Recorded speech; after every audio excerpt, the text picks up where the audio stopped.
problem. Okay, I'll just quickly run through that again. So a resume is basically a document that, describes your ultimate fit for an open role. So it describes your accomplishments, your experiences in a particular industry, and shows that you're basically fit for the open role. It's a personal branding and marketing tool. We think of certain brands right now, whether it's Apple or Amazon, certain thing comes to mind, right? Your resume is what is speaking for you, is what is describing your essence in a professional sense. And the ultimate question that a resume needs to answer is, can you do the job? So there are two types of skills relating to that question. There's your hard skills, which is a technical know-how related to that industry.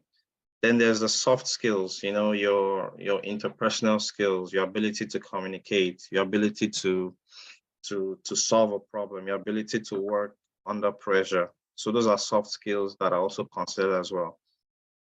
The ultimate goal of a resume is for you to get an interview with the hiring manager. There's no other goal. That is the ultimate goal of submitting a resume. Okay. Like what was said earlier, if you have any questions, you can start putting in the chat so we can deal with it later on. Okay. So I'm just gonna go to the next slide.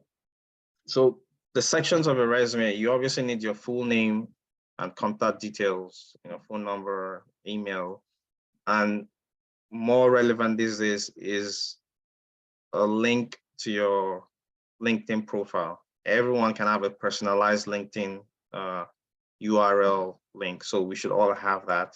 You should have a professional summary or profile, basically your elevator pitch. If you're meeting the CEO of the organization you want to work with, you just stumbled into the elevator and you have 30 seconds to describe who you are. That is what this section is for, right? Your elevator pitch, how in your career you demonstrated positive business impact. And related to that is core competencies. Now, in some resumes, the core competencies will kind of slide off or continue from the professional summary. In some, you might have a different section for it. Then you have a work experience, you have your education, you have certifications, and any volunteer work and interests, okay? So these are the sections that you should typically have in your resume. Now, some of the positioning of this might differ depending on whether you're a fresh graduate or not. For more junior roles or people that are fresh out of university, their education and maybe any certifications they did during university will probably be right after their profile. But for more experienced people, their work experience and core competencies will be first. Okay. All right, some principles that is critical to writing a resume that is eye-catching.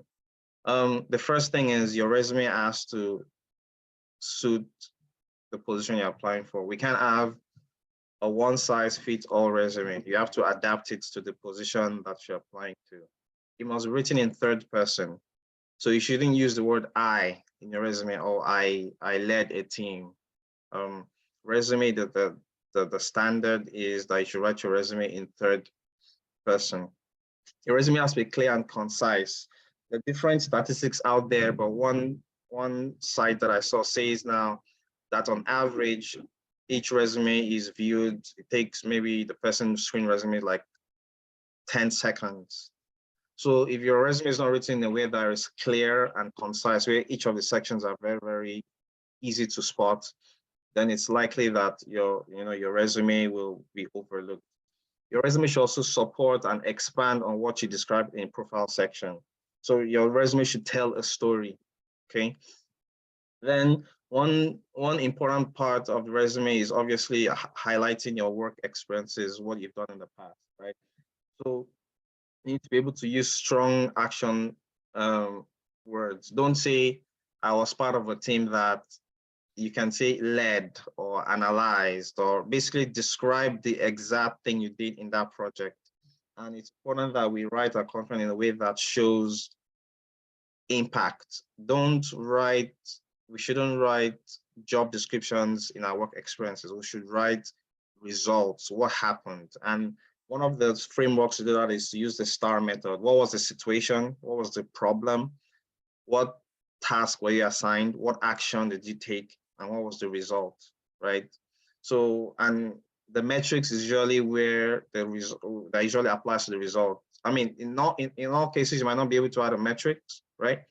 But try to show what the impact was. Oh, this application, I led the team to develop this application and it led to a 20% decrease in customer complaints, right? Then as much as possible, we need to use specific keywords in your resume.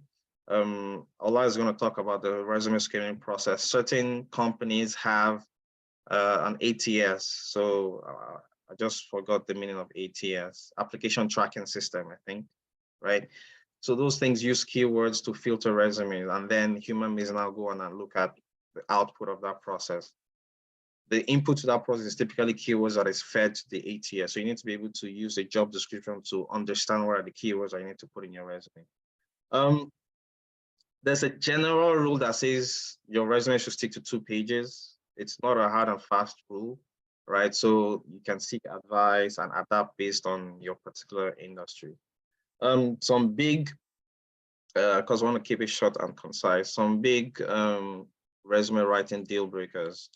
Please don't use an unprofessional email address. If you need to open a brand new email, do so. Something that is your first and last name at gmail.com. Maybe the first letter of your first name and then your last name at gmail.com. Please let's keep it professional.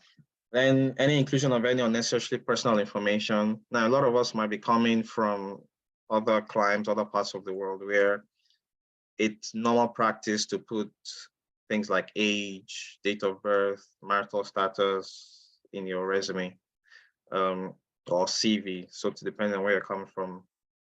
So that doesn't apply in Canada. Like I mentioned earlier, don't just write what you did or your day-to-day tasks in your work experience, right? Try to, I mean, you might have to when you're trying to explain the context, but try to make sure you're showing the action you took and a particular business outcome or results that happen as a result of the action you took. I will say the next one is using font that is not ATS friendly. Now there are a lot of templates out there right now that when you pass them through an ATS, it brings up all sorts of errors, right? So it's better to just use a simple Microsoft Word template and don't use any fonts that is not professional. Fonts like Time News Roman, Arial, and Calibri, those are basically the 3 that you want to stick to. The inclusion of an objective section. Now, this was popular a few years ago, but objective section always gives off the vibe that it's about me, right? Oh, I'm a project manager. My objective is to get a job in your organization, right? It shows more that it's about me. So you want to avoid that. So instead of that, you should have probably a profile. You can still have your profile describe what you do and what your objective is, but in a more balanced way between you and basically what the organization seems to gain from you and what you seem to gain from you're set to gain from the organization as well. Dishonesty is a very big one. You don't want to stretch while you want to be able to use transfer experiences from previous jobs. There are transferable skills, right, that apply that might seem like they're not relevant in 2 different industries, but typically are. But you also don't want to say you've done something you've never done or you have no clue about. And please don't, let's not misspell anything. Typos, grammatical errors. Let's use the function in Microsoft Word to just check our documents. So that's it for me. Like I said, we can tackle any questions afterwards. Thank you for listening. Ola, on to you. Thanks, Stella. Thank Do you you. mind just helping me tap? I don't know if I can Sure, get. no problem. Thank you. Okay. Thank you so much, Stella. So I will be discussing briefly the resume screening process. So where I do currently work, I have been there for about almost 5 years now, I think. And I had an opportunity for a year plus to kind of work in our talent acquisition unit. So some of this are things that I kind of picked up during that period. So I'm not an HR expertise, just to put that out there as a disclaimer, but I've had an experience of working in the talent acquisition unit of an organization of over 5,000 employees. So I was able to pick up some tips. So that's what I'll be working through. And if you have any question, please feel free to drop them in the chat section as I do go along. Okay, so what is resume screening, right? The resume screening is basically a process of determining whether a candidate is qualified for a role based on his education, experience, or other information provided on the resume. So everything that Toller has spoken to in the first couple of slides, what we do is, or what I did in that 12 to 18 months was we'll sit down, look at those, and kind of break those down in terms of what's required and does the person meet the role. So I would note that most of the things I will be speaking to today, based on the information I have, would be on the manual resume screening. But I did want to note that there are two methods of resume screening. We have the manual resume screening and the automated resume screening. So the ATS that Ola was mentioning earlier would be the automated resume screening, which is where your resume goes through like a software, and then they pick up keywords that is required in the job description to kind of narrow down the candidate to a certain number of individuals, and from there they select candidates, right, once somebody goes through it. One thing I do want to note is that where I do work, obviously if you're I think if you're a senior director, a VP, and obviously the C-suite, they're all end haunted.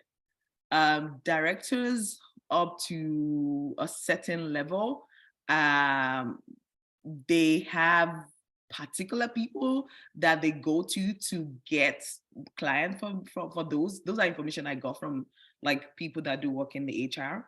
And then um basically the rest of the people, you have the general portal and you have Indeed and all this other pop up where the organization jobs will pop up. But apart from that, if it's a contractor role job, they have recruiters that they go to get the job. So the division I worked on was basically contractor focus, which means that most of the validation we did for resume was manually and wasn't automated. But if you're applying for an FTE role in my organization, then you're likely to go through the automated process. But the automated process, just to still tell you guys, it's just to narrow it down from like they get 1,000 applicants to maybe like 20 to 50 or 20 to 30. But at some point, those 20 to 30 people, somebody still has to read those and then pick maybe 5 to 10 candidates that they will interview. So that's what they do in my organization. I feel like obviously this thing is going to depend on different organizations who have different approaches to those things, but that's just something I wanted to raise. The benefit of the manual process I found was that when I went through the resume, it gave you more of a personal aspect to people's resume, right? You can kind of personally vibe with it. You can kind of understand what they're trying to go through. You can give it your own personal interpretation, which obviously makes it a disadvantage to automate it, because then human bias can come into the process. So it can either work in your favor or against your favor. But I would say the manual, obviously, as you expect, which is why we have the automated, is that the manual is a bit slower, right? That's why it takes some people a while to get back to you when you go through recruiters, especially because they have multiple people they're speaking to, and they have to send maybe just 4 or 5 resume to the job people, right? And then the automated is quicker. But I would note that what we do is, even if you start with the automated process, your resume will still be read by somebody at some point. So the manual process is still something that is still critical to be understood, because at some point you still have to go through that manual screening process. So I just wanted to provide that brief background. So based on where I work, this is kind of the matrix that has been given to us. They're easy to read and understand. It's just a bonus point. Guys, you will be surprised by some of the resume you would get, right? I always tell people, keep your resume simple. And when it means simple, it means that it's easy to read, it's easy to understand. It's not just cumbersome. And even if you're technical, there's still a way you can package your resume that for a non-technical person, they can still read it and understand what it is, or they can still get the juice of the gist, right? So it's very, very important that you keep your resume easy to read and understand. So what in my organization, what they do is there's actually a matrix, there's a paper that when you're doing a manual screening of resume, it's a matrix. They call it the resume matrix. They give you that paper, or you print it out. There's a portal where you download it and you print it out. And based on this criteria, they have them listed there. And for every job description, they have a weighted score that they've given to each of this category. Some of them are constant, like the social media, the easy to read, the references, that background. They are like, the scoring is more or less the same across most resumes that I came across. Where we kind of find disparities in scoring is between the technical, soft skills, and education assessment. So between those three, they kind of, depending on the role or what the project is looking for, the matrix or what the weighted average of the scores that they give in those particular sessions are different for us. So let me move on to the technical skills. When it comes to the technical skills and the soft skills, I want to speak a little bit on those.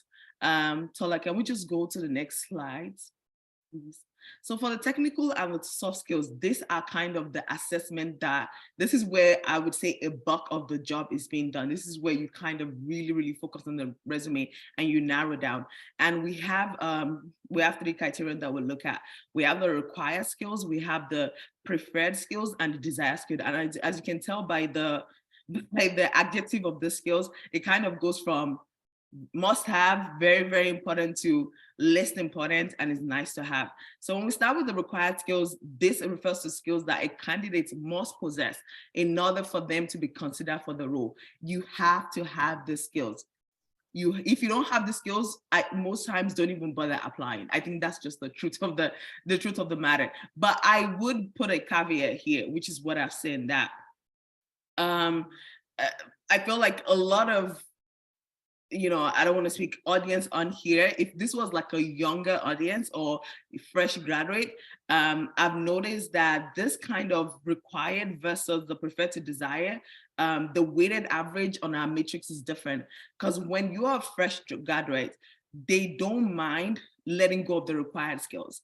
If you have the preferred and you have the desired and you're missing a few of the required skills, there's a wiggle room there, right? There's a wiggle room because they can bring you in and they believe they can train you, and there's all this benefit that you can get and get the right education. So there's a bit more wiggle room. But as you go more technical in your role, or you go higher in the organization structure, the required skills are more mandatory. I would want to note that. But depending where you are in your career journey, there's a wiggle room, right? And sometimes you might have 2 out of the 3 required skills, which are mandatory skills. And when we say required skills, based on our assessment, some soft skills are required skills. Some soft skills, especially when it gets to like director roles, some of the breakdown of soft skills are actually required skills. So your required skills are not just things that you think, oh, I need to have a master's, or I need to, just based on educational assessment. Your required skills, most times when you get higher in the organization, yes, it has educational assessment. They might want you to have worked for a number of years. Those are still systemic failures in the resume, but they are still there. They might want you to have worked for like 12 years before you can become a director in the technology industry or something. Some example of another required skill might be you've handled a project of a certain budget, right? Because depending on how big the organization is and the amount of money that, especially my organization, when you're working in construction, there's a tendency that you're working on $1 billion project, right? So they want you to be familiar with that level of financial aptitude. So those are sometimes required skills in some of the things that they ask for. So when I say preferred skills comes to like, maybe your project team size, people that you've worked with, maybe I have not used Java, but I've used Python.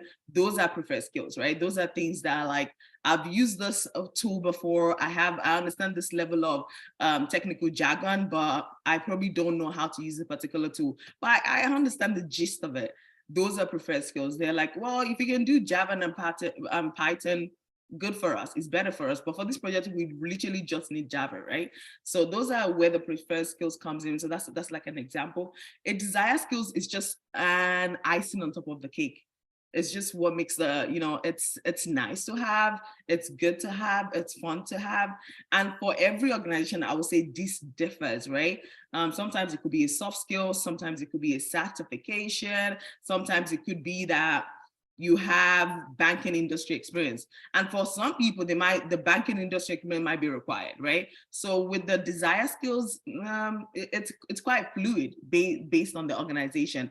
But what I wanted to note with these 3 criterions is that the required is always versus the preferred and the desired in most organizations. They're always kind of, the preferred and desired are bundled together, and the required is like the weighted one, and they kind of battling each other. So when you're looking at a job resume, sit down, understand, you see repetition in the job description of what they're looking for, and that would start to give you an insight into what's their required, what's their preferred, what's their desired. And based on my organization, every technical skill that we have, sometimes we might have a resume and all the technical skills we are asking for might be required, and there's nothing preferred or desired, right? And that means it's a very, very lean role. Maybe you're coming in for a particular project and that's what they're looking for you to deliver on. But if you're coming into a team, it might be like, they know you're gonna work on this project, but at some point they're planning to utilize you in other aspects of the organization. So they're more open to different preferred and desired skills, right? But at the end of the day, what they also do is, all our technical skills are broken down into these 3 categories for every job. And as I note, some might require, some roles you have a skill for all 3, some roles you only have for required and preferred, nothing for desired. And also they use the same breakdown for all soft skills. They actually have a soft skill specification, funny enough, for all job roles. I think those are things that they have in their HR format already. So it kind of makes it easier when you're going through the screening of the job. Tola, please can we go back to the slide?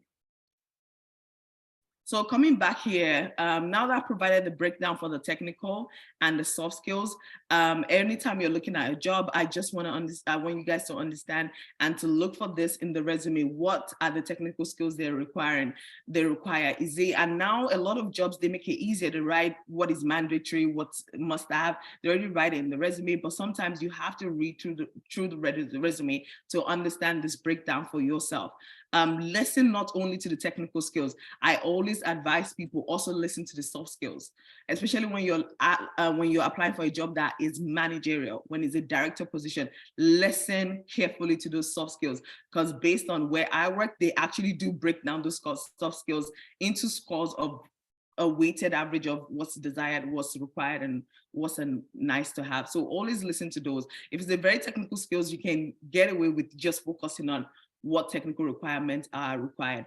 As Tola said earlier, always important that when, especially if it's a project, you're applying for something that has to do with a project, give example of where you've worked before, what you've delivered before, what was the result of that delivery. Always create that scenario in your resume. It's good for your resume because it gives an insight into the amount of work and the wealth of knowledge that you have as an individual to the person screening, but it also makes it easier for the interview process. Now you have a talking point. You have something to discuss when it comes to the interview process. So always try to find example. Don't just list your daily role, but find example of, I did this and this was the result. I facilitated this, I led this, give those examples, give good summaries of project that you've worked on is very important.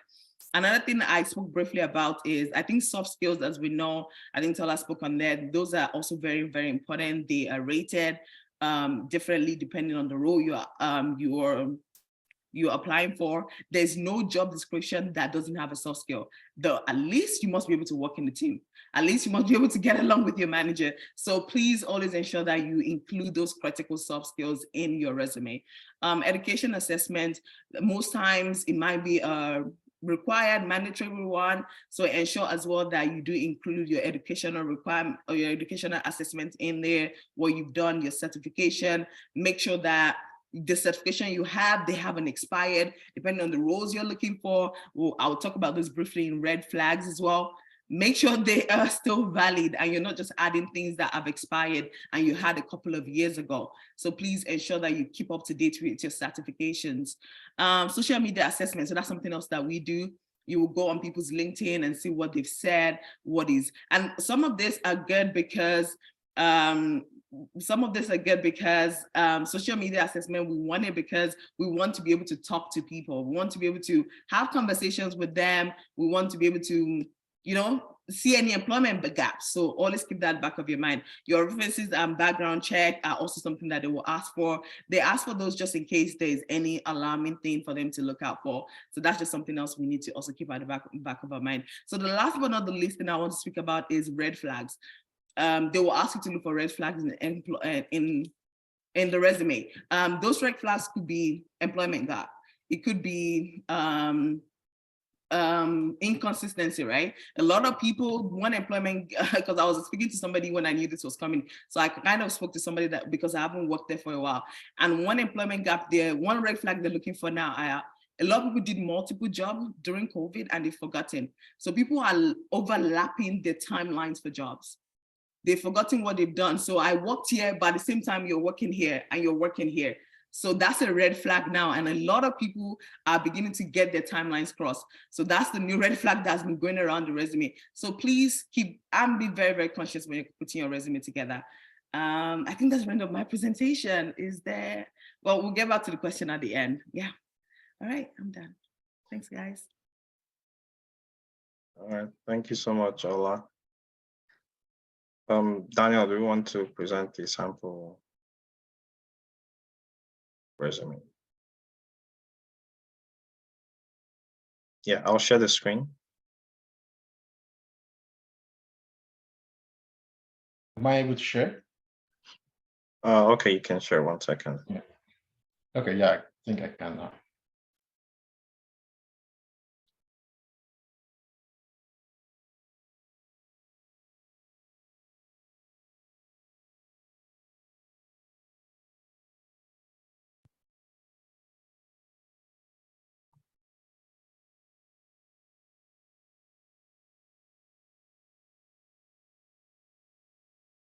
Okay, can you all see my screen? Yes. Okay, yeah, thanks, Ola and Tola. So we thought about trying to make this practical, right? And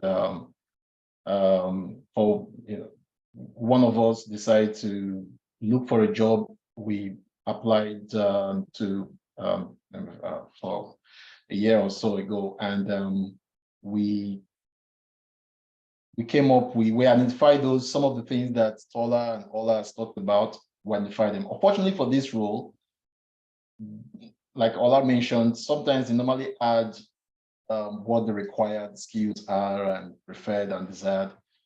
They didn't add that, and like she mentioned, you have to extract that out from the job description, and it's a practice for me sometimes every time when I'm applying for a role, I study the job description and highlight, just like the way this one's looking here, highlight the key points. Like, for example, this is a bank role, and it's a project management role. And for those of us that are conversant with project management, bank roles, the bank experience is a must. It's a must-have, and you can see that's one of the first things they put here: project connector with IT and financial domain experience. And that's what they are looking for. Another required skill to on this role, saying this person will be supporting the senior project manager with meeting minutes clarity. So that's a technical skill there. And heavy focus on financial management. So two technical skills they're mentioning here. Clarity is a project portfolio management tool. So they want the person to be an expert in that with that tool, and they want the person to be an expert in financial management. So if you're applying for this role, one of the things you want to highlight on your resume is these two things, clarity and what you've used them to do. Then read through, made some highlights on some of the things that they again, like Ola mentioned, they repeat these things, right? You see MS project, see clarity again coming up. Confident in handling escalating project risk and issues. Those are some things that they want to see. So you need to really drill down, as in, like, I don't know how many of us have been to the abattoir where they kill animals. You see how they break it down and put, I don't know why I'm using that example. Maybe I'm hungry, but that's how you need to break down the job description, right? Extract it from the link from, the email or whatever, and break it down, list it out.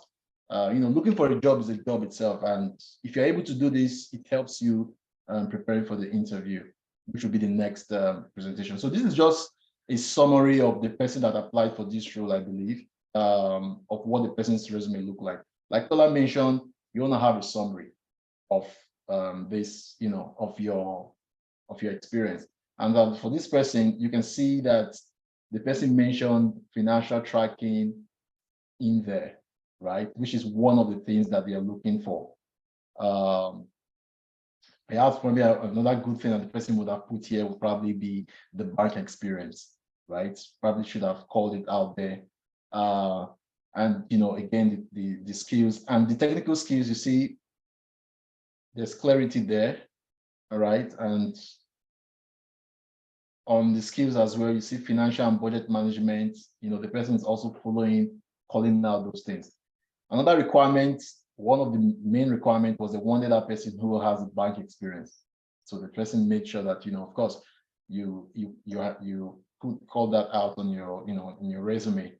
Then this something, again, I think Tola mentioned that as well, that I find the last 5 years has really helped in looking for jobs. It's just having a summary of for each of your work experience. Like this person now did the same thing, and you see again the person calling out financial management, again, reporting or supporting the program director. So this is one thing they said they want to look, they're looking for in that person, because a project coordinator can play various roles, right? Not all project coordinators support a senior manager or a project or director or whatever.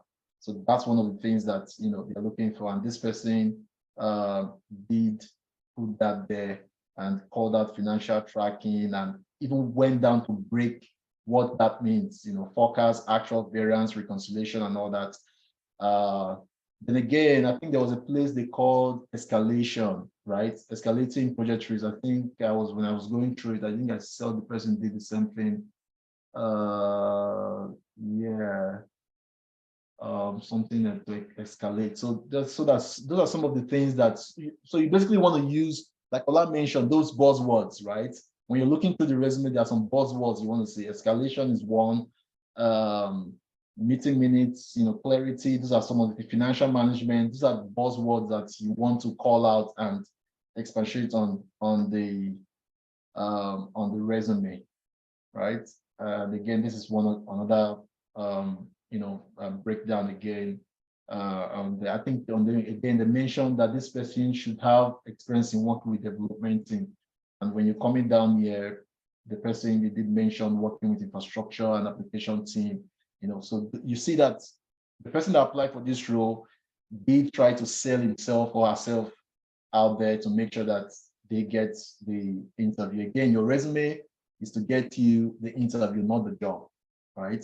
To get you the job, that's the next thing we're going to talk about now. Sister P.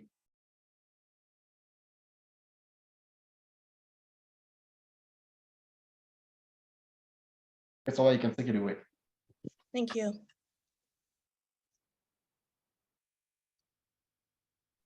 Can you guys see So, the screen? Yep. All right.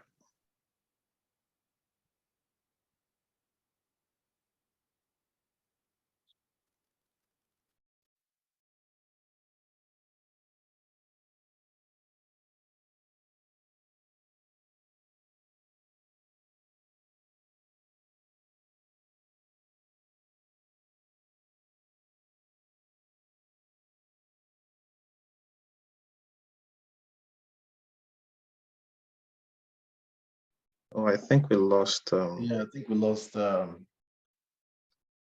let's just give her 1 2 Yeah. minutes. Come back. Give her a minute or two. Again, if you have questions, right, just put them on the chat. We would have time. I think some people are putting questions. Just put them there. We'll have time to go through the questions. Okay, she's back. sorry, I just got cut off. How are you guys? So I'm just gonna quickly just talk about the interview preparation.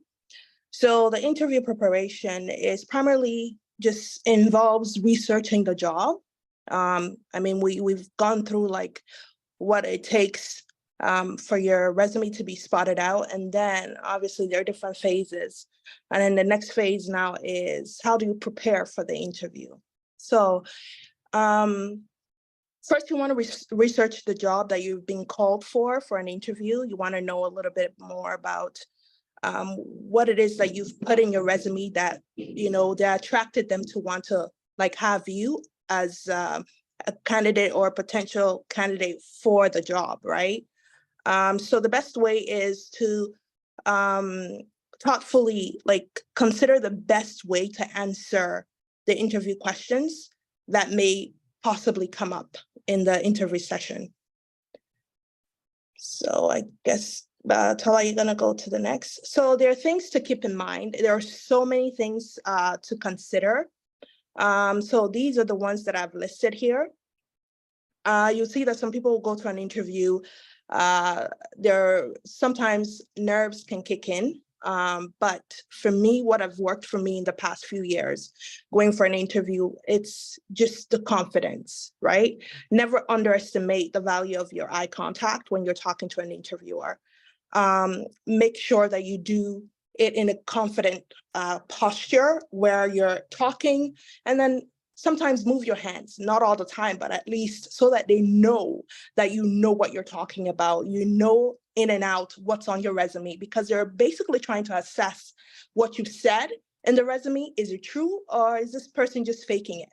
So I think your hand gestures, your movement and everything else, and your eye contact, looking directly, also gives that away, right? It tells them, okay, this person knows what he or she's doing, and is owning up to what they're saying that they've done in terms of accomplishment and their experience. Again, I can't stress more on confidence. Confidence, you need to wear it, own it, and drive it. So know your resume. That's another thing. The key thing is know your resume. Own your experience and talk about how your experience aligns with the job. Answer the question with your relevant experiences. If there are employment gaps, this is the place that you also have to air it out. Talk to the employer that is interviewing you. Another thing is, just to let you guys know, yes, definitely there's people interviewing you. They have a little bit more experience because obviously you're either talking to someone who's a senior person in the role that you're about to apply to, or they have just the organizational structure. They know what the organization structure looks like. They can tell you more about it. They know their employer. They know their company. So sometimes when it comes to recruitment, sometimes it's not like they actually know the job description, but that's where you come in and speak your facts. Speak it like you've not like you know it, but speak it since you said you have the experience. Speak to it and just own it. I can't emphasize more on that. And then articulate how your core value overlaps with that of the company. find ways to infuse your qualities in the conversation. Make sure, I always tell people this, make sure that your core competence, you're highlighting that in the conversation. And then again, if you're having a conversation, I tell people that I mentor sometimes, I tell them, listen, the interviewer is just another person like you, right? You guys are coming in there just presenting yourself in a manner of, okay, well, this is me, this is what I have to offer based on my experiences and my accomplishments, right? So speak to them like, it's just a chat. There's nothing more. But I know there are cases where some people might go in there, it's like a do or die affair. If I don't, I have to overdo this, or I have to, no, you don't. At the end of the day, you're coming in there telling them you have the value that will be needed, that you are an added value. So you must also present yourself in that manner as well, right? So when I say your core values, I mean, like, find ways, what are your qualities that, you can highlight? When they ask you a question, make sure that you're actually thinking about that question.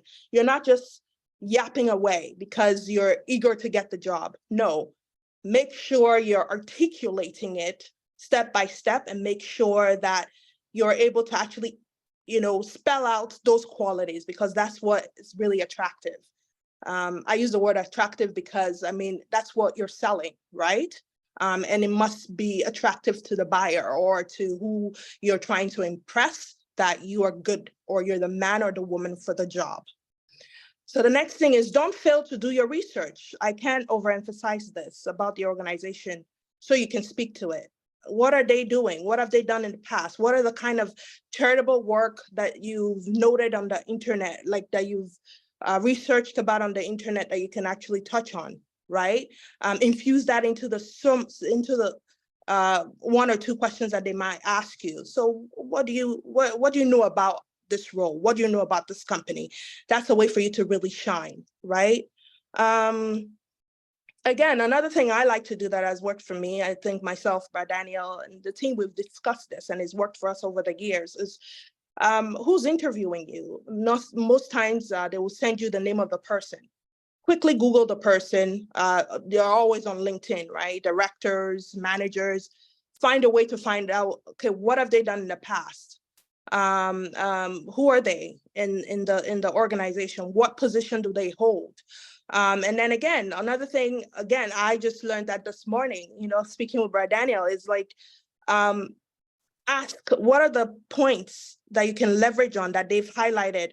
Is it like, use your emotional intelligence, as in, like, is there a pet, or is there something? For example, there are people who love to go hiking.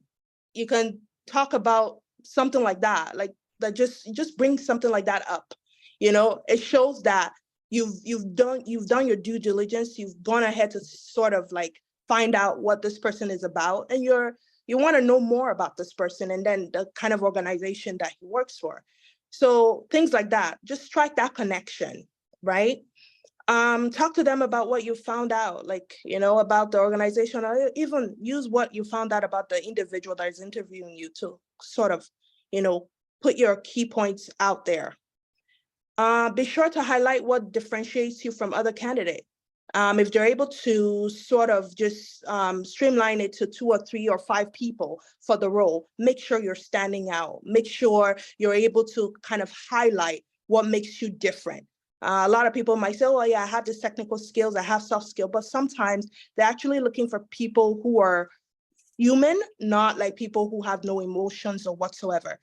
Companies are looking for that. They're not looking there. Yeah, they also want to train you, but at the same time, they want to know that, do you have the leadership skills? Are you able to kind of show emotions? Are you able to manage? Are you able to strike a conversation and just be not personal, but at the same time professional, but just to know that you have that human sort of ability in you as well. That's another selling point as an individual who wants a job or who's looking for the next level in an interview.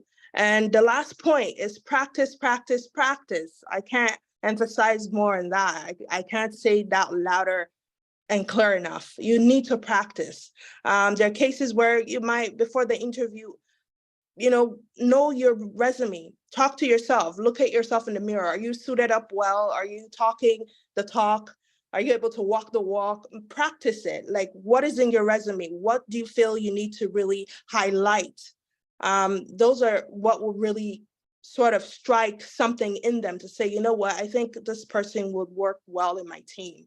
So those are the few things that I've highlighted. Like I mentioned, these are the few things that has worked for me, and also obviously some members of the team as well. So I thought to,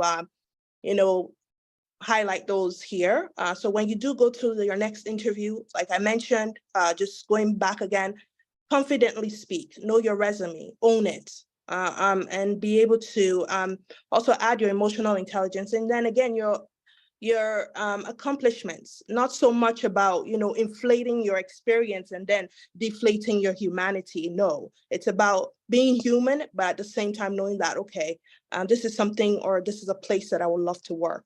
So those few highlights, I think, will help you in striking that connection in your first interview. So that's all I have for this session. If you have any questions, please let us know. Okay, that's it. Thank you so much, Sister P. No That was a worries. wonderful one. So, like Sister P said, please, if you have questions, please let's put it in the chat. So Q&A is a few minutes away. So we're moving over to our last, presentation for today. And just before that, because he's a guest, I want to just take a few seconds to introduce him. I mean, he said a few words earlier, but just want to take a few seconds to introduce him. So our next speaker is Olukadri. I've known him for, I think, 18 years now. Yeah, if I'm not mistaken, 2005. We met in university. He's one of those persons that, when the friendship started, this friendship is going to be for life. So again, we appreciate you coming on board this morning. Well, now we're in the afternoon. So just a little bit of context so we understand the session is going to take. Olu has had the opportunity and is currently leading teams in Canada, right? And he has had the opportunity to sit on a panel of people that actually select, candidates after the interview. We've talked about the resume writing. We've talked about how the resume is, is screened. Sister P just talked about, how to prepare for the interview. Now you've done the interview. What are those guys going to look at? Typically, you might have a panel of 2-3 people, might be one person, right? What do these guys look for when they, select the final person that will get the job? So that's what Olu is going to talk about now. So without further ado, Olukadri, you have the floor. I'm just going to share the screen so you can. Okay. Thanks, Tola. I appreciate the introduction. Tola was trying to get me on board there. It's been a very long time, such a beautiful friendship. Yeah, of course, I'm privileged to be, on this call. I think the previous speakers have said quite a lot, which of course are great inputs towards you getting that job, right? But I have one question to everyone, right? Have you ever had a great interview that did not land you a job? I'm sure in your minds, you're asking yourself, so what went wrong? My resume was on check. I did my practice. I had the best conversation. We laughed about it. HR called me and said, they loved you, but you just never got the job. Have anyone had that experience before? Yes. Yeah, I can see a couple of people nodding their heads, right? And I mean, the reason why I asked that question is, which is more what I'm going to be speaking about, is I recall a couple of years back, I went through a very rigorous interview process for one of the biggest card processing company in the world, globally. And I went through close to 7 to 9 stages, right? And I finally got to the final stage where now I've even spoken about the contracts, right? In my mind, I started to envision how much money I was going to make, right? And the last interview was meant to be with the VP, the global VP for the role. And he just wanted to meet the candidate, you know? He just wanted to know, who is this person, you know? Who's this person everybody's talking about? I think the long story short is I didn't get the job, right? Right? After going through 9 stages, you know, technical questions, leadership, thorough screening processes, and I didn't get the job. And in summary, the reason why I didn't get a job is because the VP thought you'll be doing me an injustice by giving me that job. And not because I didn't think I wanted a job. In fact, I really wanted that job, but because I probably said some things wrong or probably didn't express myself in certain areas of the questions that he asked. And he felt, you know what, this guy is enjoying his life right now. If I give him this job, I'll be doing him an injustice. Let's pass on. And I didn't get that job, right? So there are quite a lot of things that hiring managers sometimes look at before they make that decision whether to hire you or not. You might have the best resume. You might have a very great interview, but there are just some salient points that they consider. I like to call them the secrets behind the closed doors, right? Those conversations that happen. And of course, it's not talking about how your hair looks on that day or how, you know, you didn't wear some makeup. I mean, it goes way beyond that, right? So over the next few minutes, I'm going to just cover a couple of those and we can open it up for questions. Tola, next slide.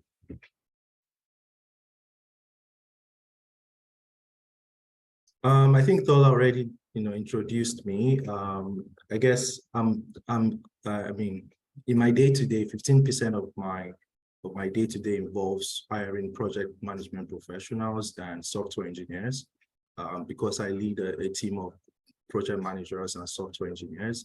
I also run a training and recruitment company. So I'm very close to candidates that are actively looking for jobs. And so I think I can share some experiences from both my sitting on the other side of the table as a hiring manager and also being a candidate as well. You know, I mean, I hope that those experiences are going to benefit us. To our next slide. So, I mean, I guess the question on your mind after, you know, asking that initial question is, so what do hiring managers, what are they really talking about? You know, what do they, you know, what kind of points do they consider before giving that job, right? I think most organizations do use a weighted interview score process, right? They would definitely go through multiple rounds, depending on the size of the organization or the complexity of the role or seniority of the role. You would typically have them go through the HR rounds, the hiring manager rounds, or maybe a senior, you know, VP round, depending on your level of seniority. Or some people take you through technical interviews as well, where you have to do actual exercise to know whether you are skilled. And the aim of that really sometimes is to help them make an objective, you know, measure of who's best for that role, you know, because they are definitely going through multiple interviews, meeting many excellent candidates like yourself, right? And so it's important for them to be very objective in their assessment, but there are some key salient points that often, you know, differentiates one candidate from the other. You have two candidates that are equally skilled, equally experienced, amazing conversation. Why did I pick this one over the next, right? So over the next few minutes, I'm just going to run you through some of those points so that we can you can discuss them. Yes, the next one.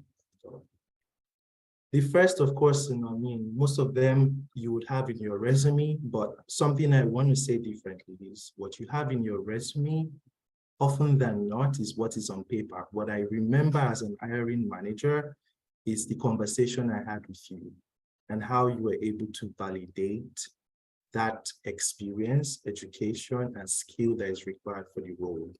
And so the first question on my mind is, oh yeah, I mean, resume is really easy to write. I mean, you can always pay someone to write a great resume, right?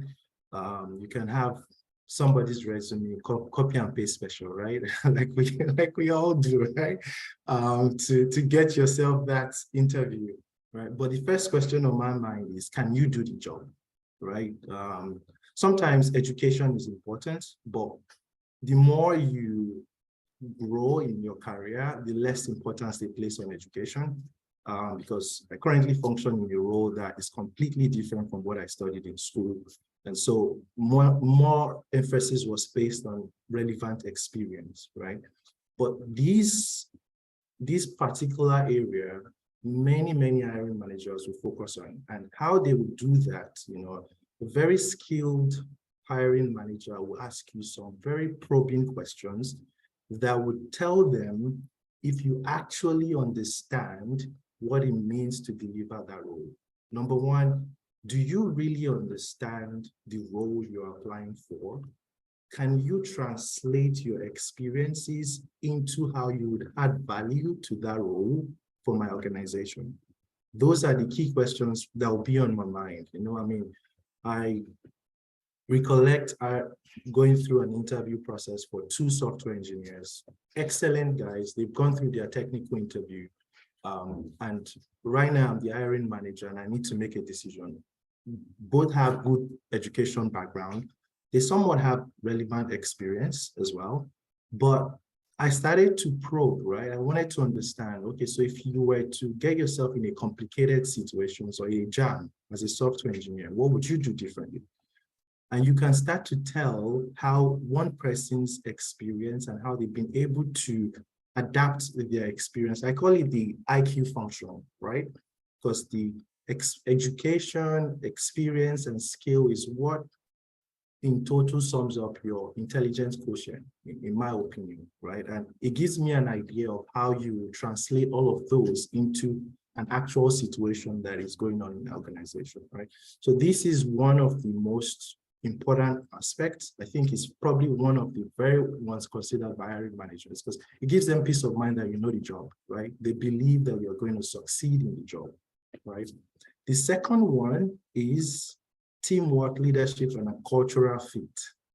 Many candidates lose job opportunities because of it, right?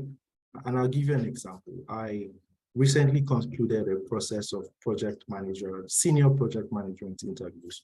And we had 2 senior project managers that were equally skilled, very knowledgeable, excellent conversations.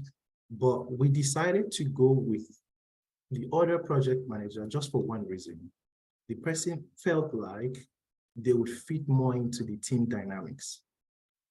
And I mean, it sounds a bit weird when you say it that way, but when you start to have conversations, you start to think about, if I employ this person into my organization, will the person disrupt the team flow? Will we have a better team? Because in the end, the team makes the dream work, right? Like they say, right? So if you have a team that is cohesive and working together in tangent, we will most likely achieve our goals collectively, right? The other person felt like they know it all, but I could sense, or we could sense, that this person is going to introduce some sort of disruption in the dynamics of the team. And some of these things can be very subjective, but that's where sometimes you have to be a bit clear and concise in your communication, in your body language, in trying to ensure that you don't say what you're not expected to say, right? And then you also appear to be friendly, to create that connection. Like Pio said, if you do your research about the people you're going to go into an interview with, you might know that one person likes skiing. That's an icebreaker, easy, right? When you jump into that conversation, don't go looking so morose and looking like the world is about to end. Talk about the snow, the gusty snow, situation. Talk about how you went hiking over the weekend. I mean, it just gives you that common room to have a good conversation. And then in my mind, I could tell that after a very stressful day, I'd like to have a conversation with this person. Or when I'm going through my day, this is someone I want to connect with, right? So it's something that is really, really important. And this more you go from a seniority level, the more important this is, right? Because it forms a good part of your, I like to call it emotional quotient. Communication is part of it. Your ability to interact with people amicably and lead situations, help people go through tough times is also part of it as well. So this is also very, very important for the hiring manager. The third one is attitude and motivation. So regarding my interview that I went through nine stages and didn't get the job, I think the reason I failed at that interview, that final interview, was motivation, right? The global VP saw a young man that was okay and doing well and wasn't ready to adapt or wasn't flexible to adapt to a changing situation. And he asked me some just very few questions. Or if business demand should change and we have to relocate you to another country, right? Bear in mind, we are going to make sure your life is happy, etc. Point blank, I told him, I don't intend to go to another country. I mean, maybe a bit too naive on myself. I was probably too excited I got in the job and stuff like that. But I mean, these things, you sometimes do not know how important they are when the hiring managers are making their decision. But the first thing they want to know is, do you really want this job? What's the level of enthusiasm and passion you consume for this job? And some of the ways they would know, I as an employer, I would know if you really want this job. How much effort did you put in researching about our company? How much effort did you put in researching about the role, right? Because technically it takes a lot of time to find the right candidate. And of course, sometimes we would have to train you as well. We don't want someone joining and leaving 6 months later, right? So, or sometimes it's a function of maybe you're too senior for that role. And so we don't see the right level of motivation for you to want such a junior role, right? So but it's quite important, right? And from an attitude standpoint, I think this for me is very big, right? I call this the AQ, the attitude quotient, right? These three quotients are what really determines, in my opinion, your success in your career field or in any endeavor that you take. But attitude for me is quite big. And the reason is because with the right attitude, there's no limit to the attitude you can get. Even if your intelligence quotient is low, you're not so smart like the other candidates. If I could sense that if I give you a very difficult, complicated situation, you find your way around it. Like if I throw you in the ocean, you would swim, right? I'm more likely to give you that job because I know you would find a way. And I have a very good example. 1 year ago, I was going through rounds of software engineering. I was trying to hire junior software engineers. My criteria was at least I want 1-2 years experience. But I came across a young man that had a very amazing GitHub. So he had no experience. Actually, I was his first employer, right? The company was his first employer in the Canadian market. He's never worked in India. He's come to Canada to study. He's never done any internship. That was his first job, right? And I had a criteria of 1 to 2 years. I passed that. I bypassed it, right? Why? I looked at his GitHub and I saw all through his uni years, he was constantly looking for a new project, and he had a plethora of projects that were already in his GitHub. That was one. Two, in the interview, there's something that gives you that pointer to say, this guy is going to go over and beyond, Fast forward, we gave him the job, right? Fast forward, today is probably one of the most, is probably one of my most successful hires, number one. Number two, he was top 10 percentile across the entire organization for last year, appraisal. Why? It was obvious, right? It's someone that you give something to and in less than 2 minutes, if he doesn't even know, he's going to pester you until you give him the right answer, right? Attitude, right? So you want to come across as someone that, if they drop something on you, or if they give you something complicated and complex, they can go to bed knowing fully well that somebody trusted is working on it, right? So that's one very critical aspect that hiring managers also look at. The fourth, I like to call it mental toughness in summary, right? And I mean, it encompasses quite a lot, right? It's your ability to think out of the box, your ability to solve problems. I like to say that we are mostly employed to resolve problems, as no matter which space or which sphere in your career you are in, often than not, you would get to realize that what we do on a day-to-day basis is to get ourselves, help the company untangle the complicated situations they are in, right? And so I want to know, is this candidate adaptable and resourceful enough to help the team, go through tough patches and help, through very difficult situations and present good solutions? Think out of the box, right?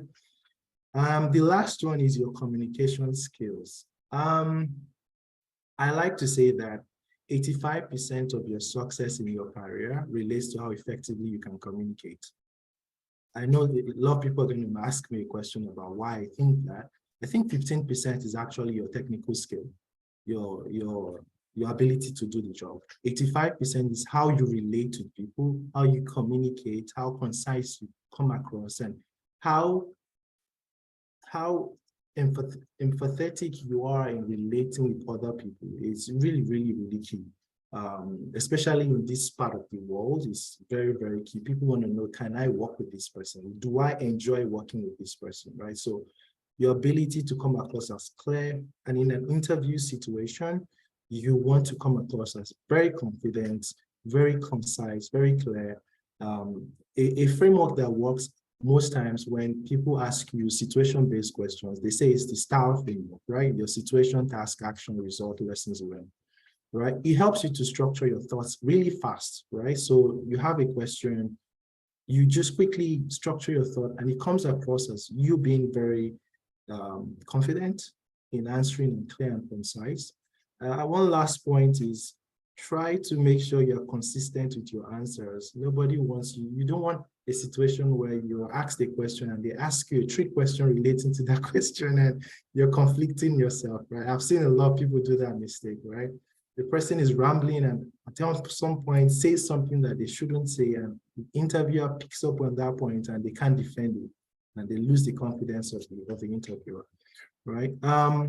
Other factors, quality references.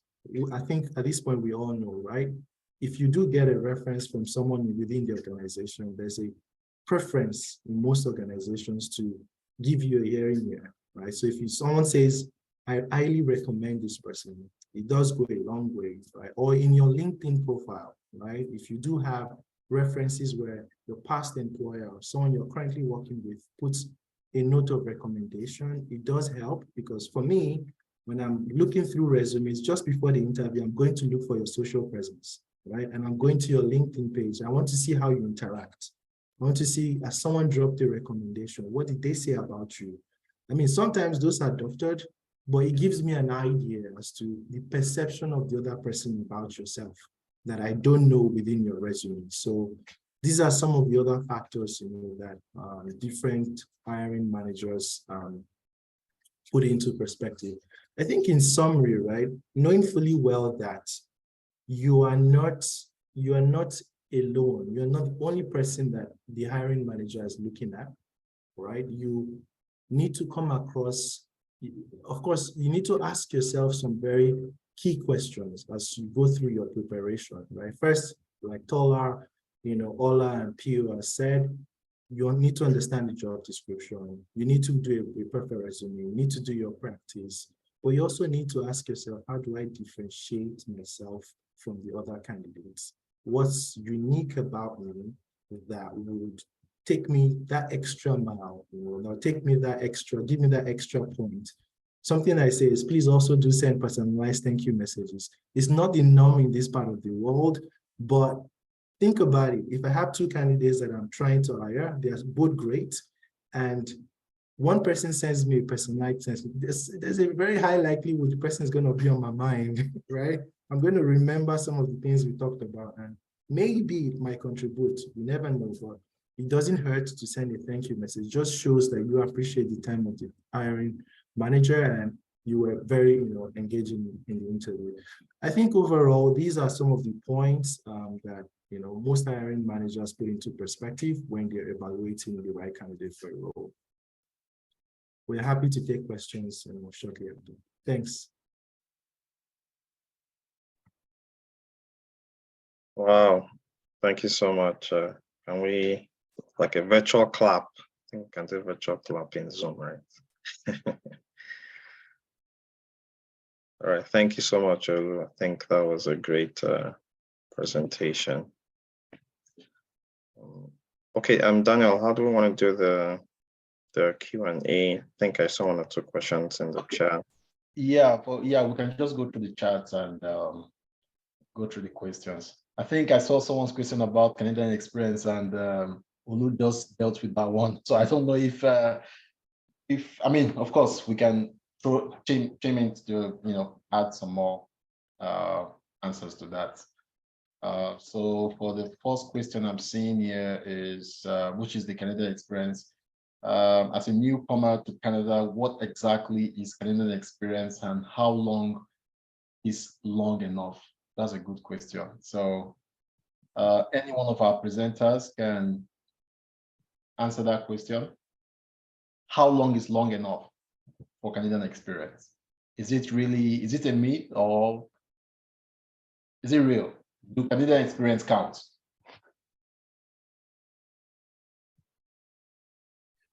I may be able to chime in there, right? Yeah. I have gotten a role rejected before because they thought I didn't have up to 2 years experience in Canada. That's absolutely wrong and not good practice from an HR standpoint. I'll be very honest with you. But depending on the role, right? For most technical roles, there's less emphasis on Canadian experience because it's more around your ability to do the work. And most likely during the process, they are going to test your technical skill set. They're going to test your ability to actually do the job, right? However, for jobs that require a lot of emotional quotient, right? It requires you to deal with people on a day-to-day basis, right? The thought process behind that Canadian experience is to try and understand, in a North American context, would you function effectively in a company with the cultural diversity? Exactly, put into perspective. That's mostly the concept behind the Canadian experience, right? Is the way you work. For example, for me, I was at the Middle East at some point. The way we work in the Middle East is completely different from the way we work in Canada. And of course, completely different the way we work in Nigeria, right? So they want to know, okay, has someone gambled on you? If we place you in culture, in this cultural environment, would you adapt? Would you be able to relate with people? Would you, that's mostly the reason why. But it's not a showstopper. I think you should never allow, the job experience in Canada become, I have seen quite a lot of people get jobs with no experience in Canada. And I personally, I don't take that as a plus. It's just my personal preference. I don't look out for Canadian experience as part of the criteria to hire an employee, because I do know that the experiences you carry from other organizations or from other countries do matter, especially in the jobs that you're doing. But I will test your ability to adapt, right? So in me understanding how well you would adapt to the culture, I will test your ability to adapt, your level of flexibility, and how well you communicate, and you'll be able to emote with the different cultural types within the organization. So I hope that answers your question, or at least gives some pointers. Yeah, that's thanks, Olu. Any other person wants to I wanted to jump in because that's actually a very, very good question, because we've been having Black History Month, and this was one of the things that came up in one of our panels for activities during my organization. Black History Month is some of the systemic bias that affect people of color when it comes to HR processes in the organization. And obviously one that came up in my, because those are things that they do ask for actually at my organization, Canadian experience. So that was actually a very, very good point of things that they've raised. But I haven't worked in the healthcare system. So Canadian experience, I think what Olu said is absolutely true, work culture, and that's what they're looking for. I think it also depends on your industry, right? When you look at health system, there's a whole body of governing that kind of governs that whole system, that even when you apply for a project role, they want you to know the information and the privacy rule and all of these things that you might not have from previous experience. So those are things that they look for, which is why they might ask for it. If you look at the accounting world, right, they have a whole body that governs that too. If you look at banking system, which is different from what you're coming from. So I think Canadian experience might be a word that is systemically wrong, but I do think it's valuable in some industries, and I feel like it's not applicable in some industries as well. Yeah, that's a good point. Yeah, it's valuable for some industry. You mentioned health, construction is one of them because they are building codes that one needs to know. Finance too is one of them. So yeah, in those areas, the core technical skills, they are somewhat somewhat dependent on how the training done in school, they're dependent on that. So the Canadian skills don't apply in those, in those areas. That's the answer. Is the answer? Does that answer your question? Oyebi, is that enough? Yes, please. Thank you so much. Okay, yeah. And of course, right?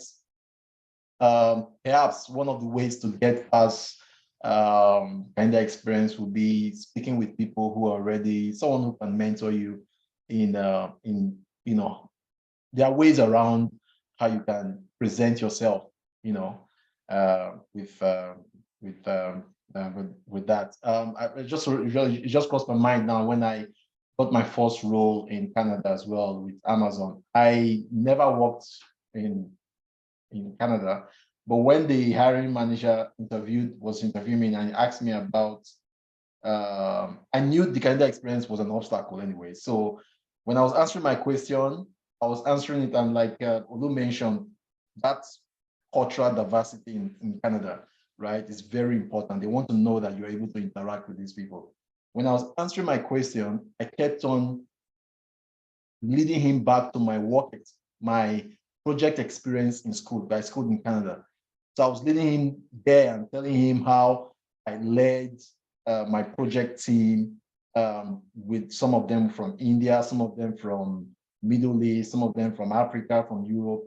I was leading him towards that, letting him know that, see, I don't have Canada experience, but I understand the diversity in Canada, and I've interacted with people even in my in my studies, and there are creative ways you can go about that. That's just what I'm trying to explain.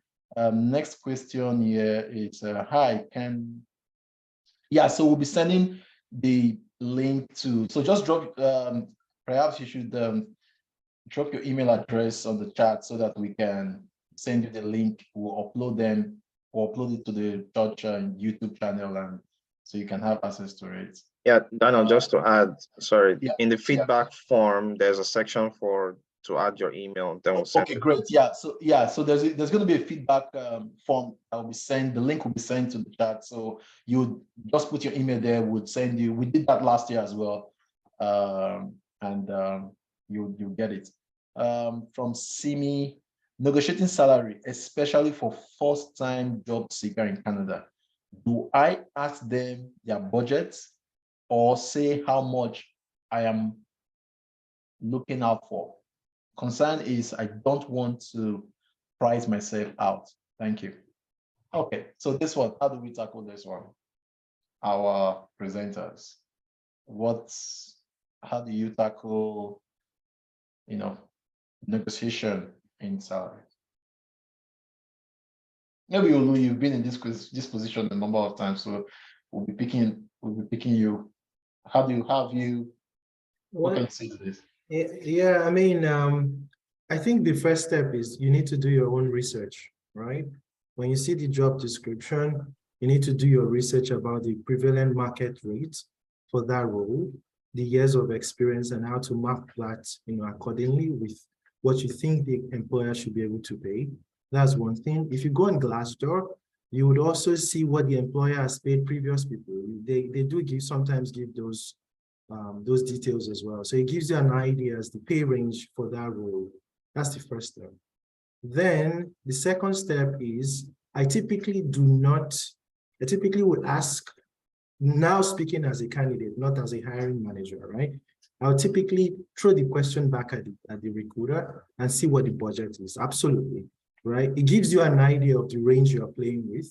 And most times they might come back to say, oh no, we're flexible. We just like to know what your current range is, etc., and all of that. I will often play within 75% to 100% of percentile of the range in the market. I'll do that. Also bearing in mind my current salary. So for example, if your current salary is 120K, of course you cannot be aiming at 100K, right? It doesn't make sense, right? So you need to aim higher. So you would start by saying, well, because I currently earn this amount, or I currently earn within this range without giving out your actual salary, my expectation for this role, bearing my experience and stuff, is I would expect this particular range, right? But all of that is, you have to put a lot into context while trying to answer that question. But I would always play the devil's advocate and throw it back at you first. That's my natural response. So what's the budget for the role? Most recruiters will give you an idea, right? And then you'll be able to assess the situation and then sell yourself if you think you want more. But in total, in summary rather, that's what I would advise you do. First, you do your research. In summary, you do your research, understand the pay scale for the role based on your experience level, put into perspective what you're earning right now, what you're aiming to get. Try to probe the recruiter or the hiring manager what the budget is. And in the situation where you do not get a response back, try to position yourself in the topic. Honest truth is, once you say a figure, they would never give you higher. So you need to put that into perspective. Even when you're using ranges, right? Even when you're saying 75 to 90K, by default, they take 75K. And that's what they're going to give to you, right? Except it's completely out of the range of that particular role within the company, and they're being honest with themselves. But I always like to play within 75% to 100% of top of the range for that particular role. I hope that answers the question. Yeah, and just to add to what Olu said, that I actually experienced that. Actually, it's still my current role, right? So I came to understand that the salary at which I entered was probably lower than my colleagues, right? And that was because, I mean, it was higher than where I was previously, but I could have probably negotiated more if I was more, more strategic about it. So one thing I wanted to add there is, yes, you can check Glassdoor, you get an idea, is you never know. Let's explore our LinkedIn profile and see our network. You might know someone that actually works in the organization, right? Which was what I now found out after I joined my current company, that I knew someone that worked in the organization. When I now told the person the salary that they offered me, the person was like, oh, come on, for this role, you could have gotten probably another 15% more salary. Well, I didn't know that. So if I had done that little bit of research, then it would have helped. The other thing as well was, and where maybe just to buttress the point that, if you see that number, they're never going to increase it anymore. Once I gave the value to the HR recruiter, the hiring manager never asked about it in the interview anymore, right? It was not later on when they were talking about raises, right? Every organization, they'll give you a raise every year. And I came to understand I was one of the very few that got a particular percentage raise because I came in at a lower number anyway, right? So it didn't cost them anything to bring my salary up to to be on par with my colleagues. So that's very, very important, just to drive on that point. Okay. All right, thanks for that. So just to add to the two answers, those are, I mean, they basically answer it for a full-time role. For a contract role, most times the recruiter will always give you what the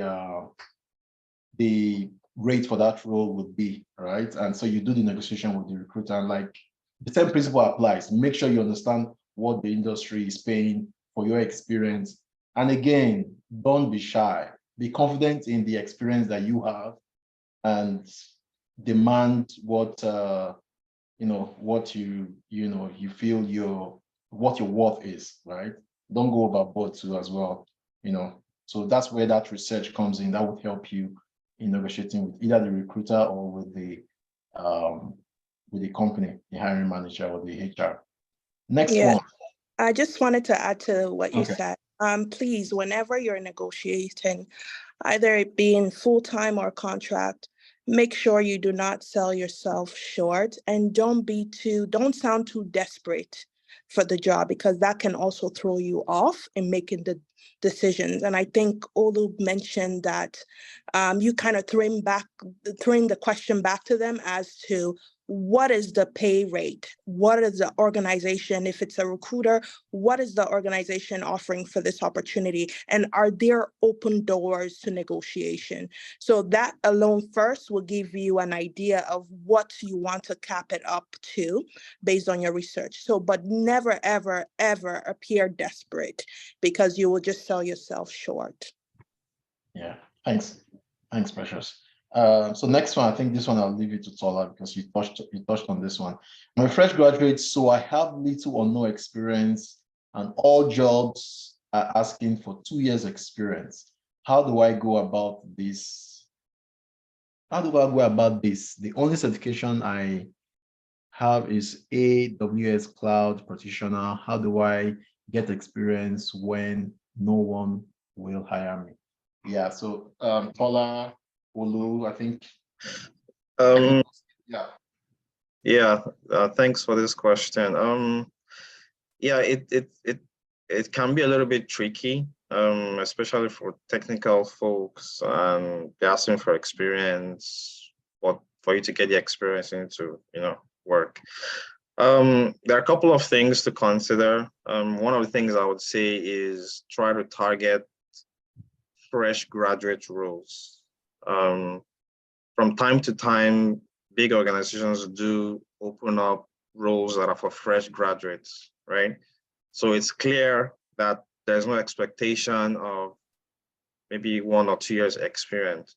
Although I do know that certain university programs in Canada, they have the co-op components to it. So it's not uncommon for some software engineers or computer science graduates to have close to 2 years work experience even before they graduate from university, right?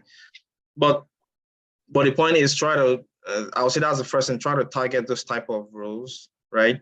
So you mentioned there that you have like an AWS cloud practitioner, so you've already obviously identified the area where you want to go into. I'm gonna just leverage on the points that Olu mentioned. That type of area is a place where you can try to go and do hands-on projects, right? You might not have so I'm talking about the example we gave about the person at the GitHub, like repo, right? So try to go online and try to actually do real life projects. There's a lot of sites you can go to where to tell you this is the business problem. Now use your AWS skills to actually, build something. Oh, I need to build a WordPress website, front end load balancer, back end database, blah, blah, blah, right? Now, maybe your certification, the knowledge you have doesn't allow you to do that right now, because I see you have the practitioner one, right? But it will force you to actually research more and get hands-on, AWS experience. Then you can now find a way to fuse that into your resume, right? The next thing I'll say is try to volunteer, right? Maybe there are some organizations that might have roles open for those type of roles, where maybe it's an internship and it's not paid, I understand maybe your economic situation might be that you need a job, right? But the point is try to see if you can get volunteer roles where you can get that experience, right? And maybe if you get that 4 months experience and you now demonstrate the skills required, they can now waive the 1 or 2 years experience when you now actually apply for the real jobs that you really want. Okay. That'll just be 1 or 2 points I'll mention. I don't know if anyone else has anything. And then you can also see me afterwards because this is my kind of my area. You can maybe just send me a private message as well. Okay. All right. Yeah. Just before Olu takes on the question, I was going to say that as well. You need, for those of us that are, fresh graduates, or we are just, making a career change into a new area, the best thing you can do for yourself is get someone to coach you or to mentor you. Guide you, someone who is what your future is was like his 10 years ago for him, right? It would help you in going past these obstacles and good things Allah has offered. So Adonis, please send him a private message and try to connect with him. Olu, you want to chip in something? Kane, you did say something about the. No, I mean, I think Tola has probably covered it all. I think it's really important for you, especially in the technical space. There's a lot of materials online and opportunities to test your technical abilities, and also take a repository of, or a portfolio view of all of the things that you're working on, right? I think just to add to what Tola said is, I think he did mention about volunteering as well. That's very, very important, right? But no experience, I mean, I did see you say little to no experience. You'll be so surprised. No experience no experience is useless. So you need to sometimes look deep, take a deeper dive into the things that you've done. Maybe some little volunteering work, you can get a reference from that, add that to your resume. I once met a candidate that created his own website, right? The guy was so smart to create his own website, incorporated himself, right? And started to take on volunteer opportunities, right? And that formed his experience, and, speaking to him, he's like, yeah, I've worked with this company to do this, I've worked with that company. And after a while, when we did some research, we got to realize that it's actually his company he was talking about. It's a freelance company. But for me, it kind of showed that he wanted to take himself the next level. He took on very difficult tasks, right? And helps you to check that box of new experience, right? Or two years experience. So try to get as much volunteering opportunities as possible. I know there are a lot of non-profit organizations in Canada that offers that opportunity for you to get. I think CBCC is one of those, and there are many more in the market as well. You can leverage their platform to get volunteering experience that you could use in your resume. And then, of course, your technical repositories and portfolio as well will help you differentiate yourself. And of course, Tola has been very kind to offer himself.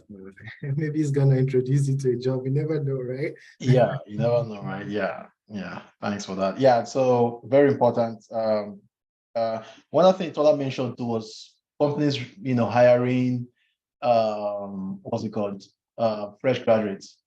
For some of us that were here last year when we held a similar event like this, my younger sister just came to Canada at the time, and she was doing cloud, something related to cloud in Humber College.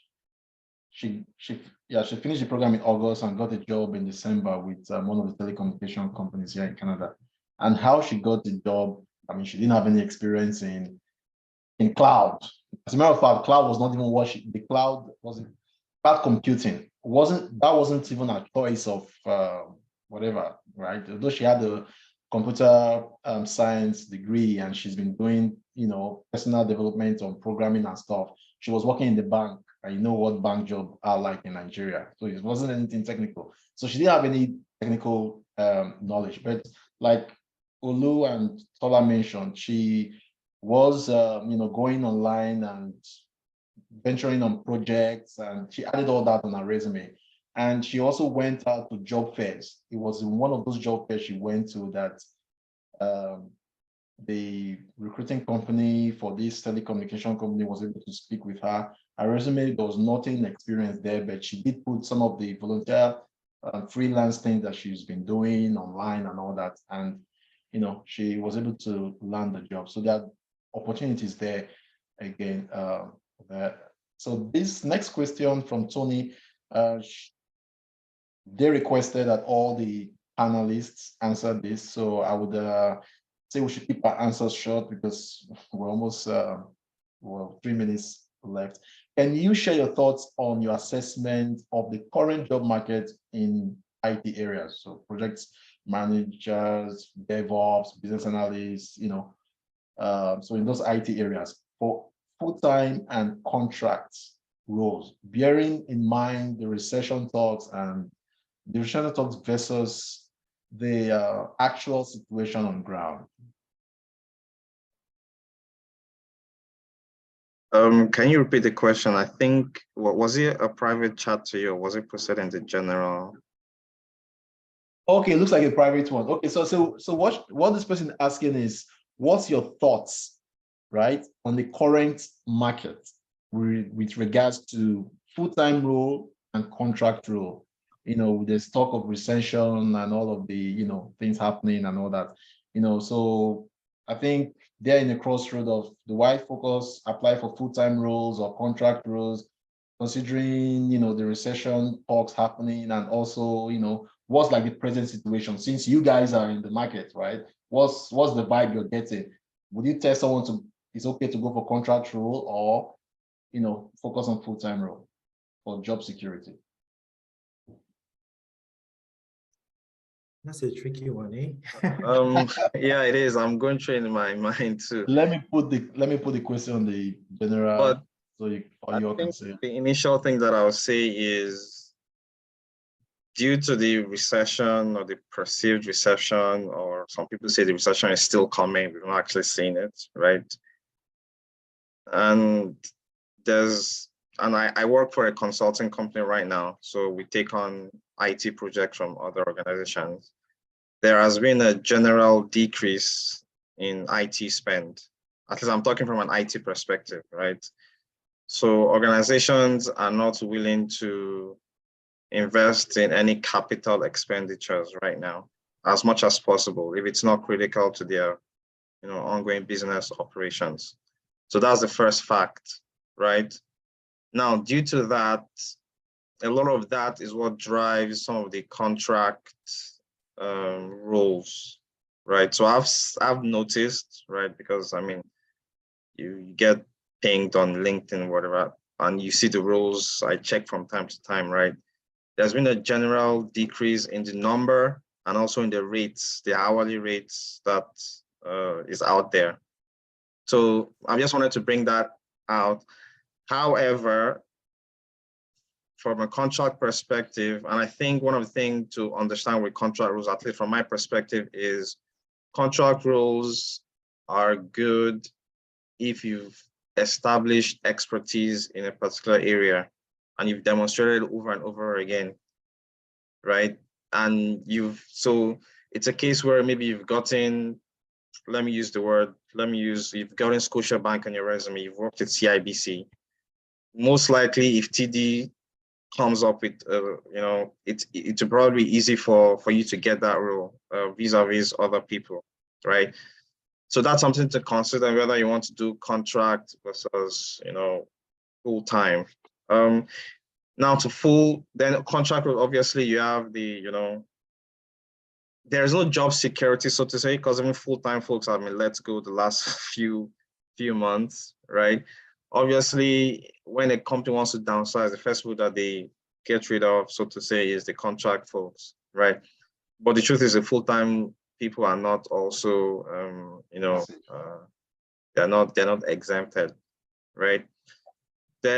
Obviously, there's still a bit more safety with full-time, but I think it all depends on where you are in your career and and I think the second one is what your goals are for your career. So if you're someone that wants to rise up the organizational ladder, right, then full-time is your way to go. My apologies, my son is giving something. So if you want to rise up the organizational, then you have to go the full-time route. But if you want to be a consultant, then maybe you need to go the contract route. So that might be some things to just consider. Olu, I don't know where you want to add something. Who's going next? Ola, Olu, Precious. I think Ola covered most of the key points I was going to say as well, right? From a market standpoint, I mean, I'll speak more from an employer standpoint. Right now, it's an employer's market. Just before now, it was the employees' market, right? But right now, as we speak, is the employer's market. And because of that, of course, by using the laws of demand and supply, salaries are declining. And of course, the rates that organizations are willing to offer are also declining. Also need to put into perspective as well that revenue is also declining from the company standpoint as well, right? And if I was to take into perspective some of the key decisions I personally have had to make within the team that I lead, there's less emphasis on full-time right now because we just want that little augmentation to get by, because we are very much unsure of the situation in the next 3 months or 6 months, right? And we don't want to increase especially when you think about it from a company that is listed on the stock exchange, right? And the impact of those expenses on your books, right? You want to be able to, tweak the numbers in a way that favors the way the analysts perceive your company and the weight of expense, that all of that offers in your budget, right? So from a market standpoint, I'll be very honest with you, there are more contract jobs out there right now than full-time jobs, and that's because companies are a bit scared of what they're not quite sure of what's going on, right? But that notwithstanding, there's still some full-time jobs in the market. Some companies are still hiring, right?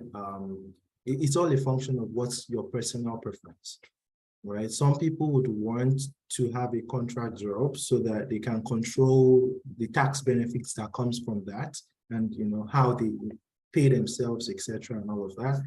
Sometimes some people want stability. They want to get a full-time job because they want to have the insurance and the benefits and the perk and that stability that they feel like they're part of the wood and furniture of the company, because organizations will plan for full-time employees, right? FTEs. If you're doing training or growth or career growth and all of that, you're putting into perspective FTEs, right? You're not going to consciously look for training budget for a contract staff because you're leveraging them to achieve a particular goal in a very short space of time.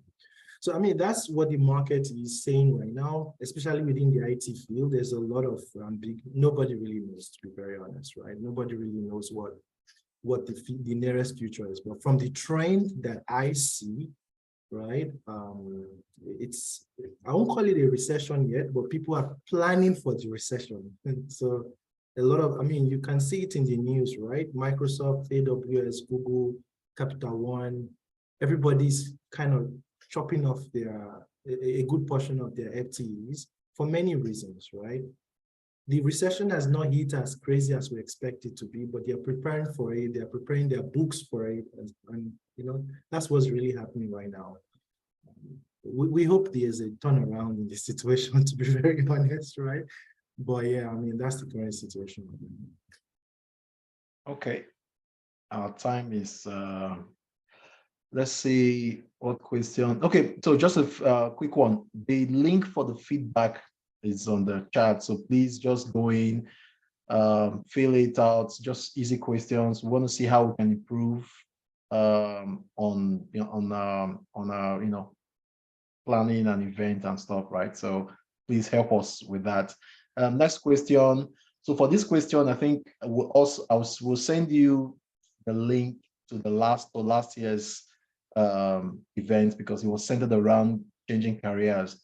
So we did talk a lot about that, but I'll leave that to Precious and Ola, since I didn't ask you guys you did answer the last question. So what if I'm changing careers to something entirely different? How do I approach resume writing and interview prep? So Ola, Precious, 1 minute each. Okay. I can quickly jump in. I think, as Daniel said, the last seminar we have would be a good place for you to start.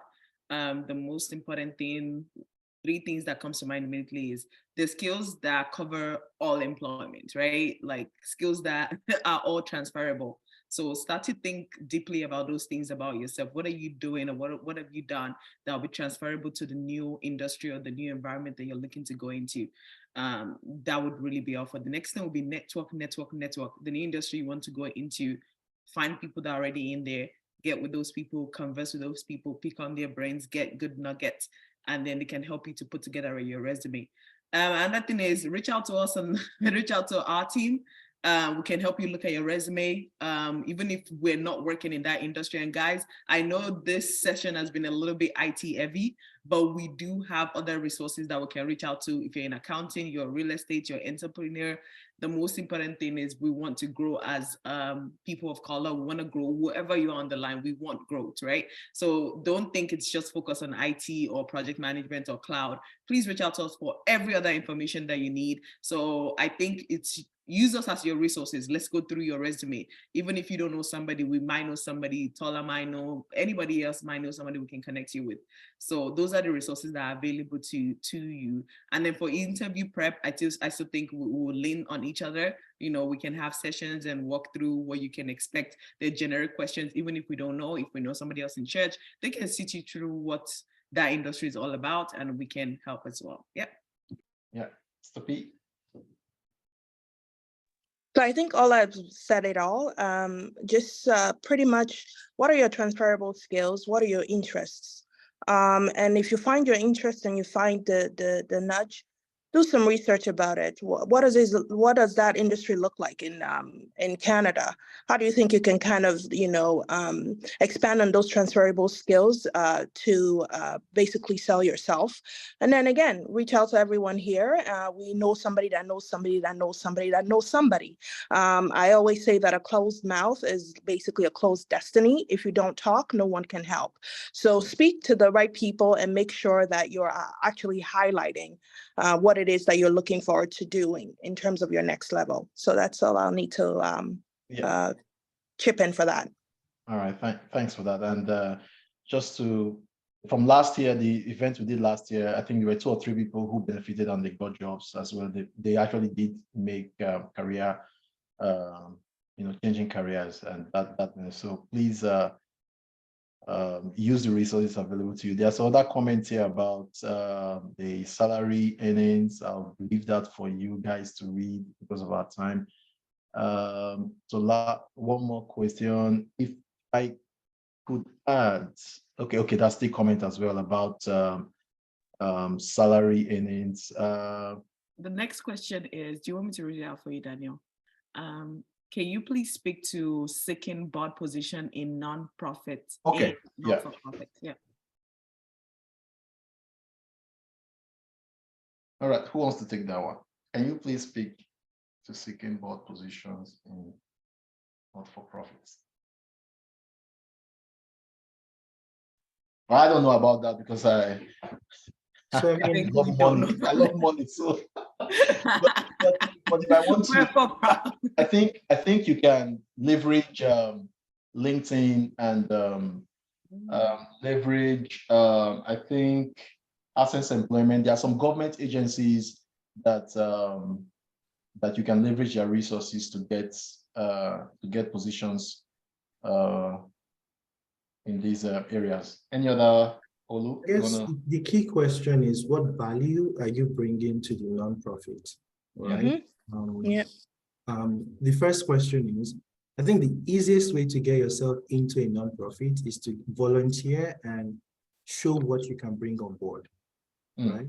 Once you get in, and I do recall some 2 years back, when I just newly joined, I was part of the CBCC, that's the Canadian Black Chamber of Commerce, and they were executing a food incubator program.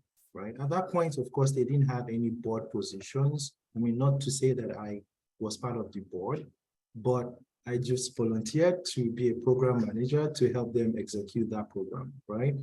Fast forward 1 year later, after the success of the project, a couple of people wanted to create a new nonprofit where they were addressing the same similar, markets like the CBCC, and they thought, you know what, you added value in this particular, engagement, and we think you're going to bring some experience into this new engagement that we're trying to do.